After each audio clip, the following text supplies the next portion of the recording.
edition of the After the Whistle podcast. I'm your host, Jay Thompson, and we are continuing into our second season here, interviewing some of the coaches here at Sauk, Prairie to get a little bit of insight on the preseason this year and what to expect from our winter sports season.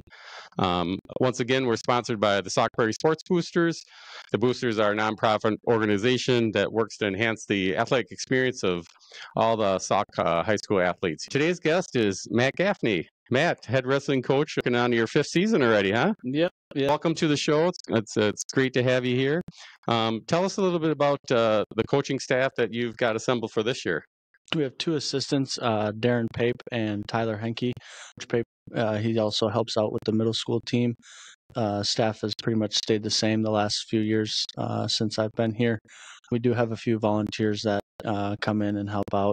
This year, Justin Schrader will be a volunteer. Casey Layton is also a volunteer coach. Also, a little bit about your philosophies around practices and what you're looking for the kids here as we get the season started. Yeah, my philosophy is always get 1% better every day, 1% better every practice. Come in and work hard and stay focused. We'll start on Monday with a lift in the morning, and then we'll have practice in the afternoon. This year, we'll start our practices at 4 o'clock with this will be the first year that we're co-oping with Wisconsin Heights. Oh, okay. So, yeah, that's exciting. It's definitely helped our numbers. I have 33 kids signed up right now, 5 of them being from Wisconsin Heights. So, For the first year of the co-op, I think that's pretty good. I think each year it will grow. I'm looking forward to the season starting. We have our morning workouts usually 2-3 days a week. And then practice in the afternoon. I think I was reading there's some changes to the weight classes this year. Yep. So from 106 to 138, it stays the same. After that, it goes to 144 and then 150, 157, 165, 175, 190.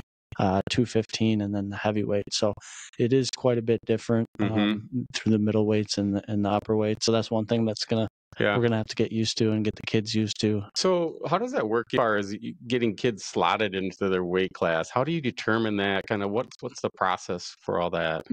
Actually, tomorrow is our first skin fold and hydration test. So usually we have 2 of those, one being right before the season starts, and then our next one is next week, Thursday. If the kids want to try to maybe lose a couple pounds before that, they'll do the second one.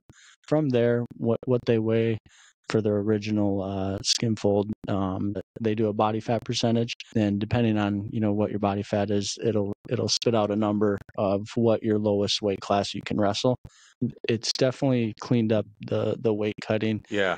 From back in the 70s and 80s when guys were wearing rubber suits and stuff like that. There's definitely not any of that. Gone are the days of dropping like 25 pounds in high school. Right. Yeah. Kids are definitely a lot more healthy now, and I think that's beneficial for their overall performance. If they weigh 170, they can decide, are they going to maybe lose a few pounds and wrestle 165, or maybe they're going to try to gain a few pounds or stay the same and wrestle 175. I never am a big advocate of, you need to cut weight. Just as long as they're healthy and lifting and staying active. Normally what you see is kids do lose a few pounds just naturally from working out as hard as we do and things like that, sweating a lot. And then over the summer, what are some of the kids doing, or what do you guys have programs over the summer that they're working out or competing in? How does that work? The spring, this last year we did have a weigh-in club, they called it. They practiced 2 days a week through the spring and early summer, and then this summer I ran an open mat 2 days a week, and then a couple different camps that we do. And we take the kids to Illinois for it's called Iron Sharpens Iron, ISI camps. They do a great job. We had about 15 kids go there this summer. It's for like 4 or 5 days, and they just wrestle a bunch of other teams, and there's a few technique sessions in there. And then we also run our Eagle Camp here at the high school. We bring in different clinicians each year. That's a 3-day camp, and then the last day we play ultimate frisbee and have some fun. Cool. And I'm always encouraging kids to go to clubs. There's a few around the area that they can go to. We have one kid goes to RT Elite, and then another kid goes to Nazar. Both very well, very good clubs in the area. It sounds to me like you can learn a lot of techniques over the summer. And how important is that when you get to the match? Yeah, I would say out of season training is everything. I always say to the kids and to the parents that everyone who signs up or who's going to wrestle in high school works hard November through February, Mm-hmm. but it's what you did in the off season that's going to, see the results and come tournament time, come February. The more you're getting on the mat, the more you're lifting and running in the off season, the better your season's going to go. And as far as the season shaping up in the Badger Conference, are there teams that you kind of look out for, or how's that going to shape up this year? Yeah, so our dual meet schedule did change just a little bit. This year we do wrestle Stoughton in a duel, and we wrestle Fort Atkinson in a duel. But as far as the conference overall, Reedsburg is very good. They made a team state last year, and they won the conference. So they're always one to look out for. But other than that, we wrestle our normal teams like Portage and Baraboo. On the schedule, I saw we have 4 home meets along with one of the invitationals. And normally you either have 3 home duels or 4 home duels. Normally we have 7 duels in a year. And like you said, with it being an odd number, sometimes you have 3 home meets, sometimes you have 4. So we have 3 home duels and then plus our Eagle invite. So. All right. And then the first one's December 1st, right? Yep. Against Reedsburg. Yep. Against Reedsburg. Tell me about the kids coming back this year. What are some kids you're looking to see how they're going to do once you hit the mats on the 13th? Yeah, so I was looking through our lineup today. We do have 7 returning starters from our regional lineup. We do have a real good freshman class coming in. We had a good freshman class last year, and now we have another good freshman class. You always think if you can get 10 kids coming in as a freshman each year, that would develop into a pretty solid team.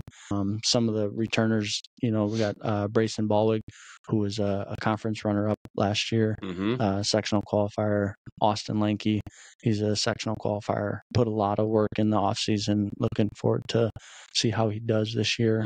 Lane Albers is another one of our returners. Chase Urban, Mitch Ziegler. We did graduate quite a few last year as far as a lot of our wins. Guys who had 30 plus wins, but I'm looking forward to seeing what we have back and going from there. As far as attending the home meet, what can fans look forward to from your team this year? Yeah, so our first home duel is we always kind of do a different thing for each home duel. So our first home duel is alumni night. So any alumni out there, make sure you try to get to that first home match December 1st. And December 21st versus Fort Atkinson is Takedown the Gym and youth night. So our youth team will be there. It'll be 50-50 raffle and different things like that. So we try to pack the house for that. Our last home duel is January 25th, and that's parents and senior night. So it's always a good event for the parents to get together and whatnot. So. Yeah. Well, great. It sounds like you got an exciting season coming up. I really appreciate your time here today and letting people know what's up with wrestling for this season. And good luck, Coach, this year. Yeah, thanks for coming. Thank you for having me. Appreciate it. You bet. Yeah, and that wraps up today's edition of the After the Whistle podcast. Make sure you subscribe to our YouTube channel, and see you next time.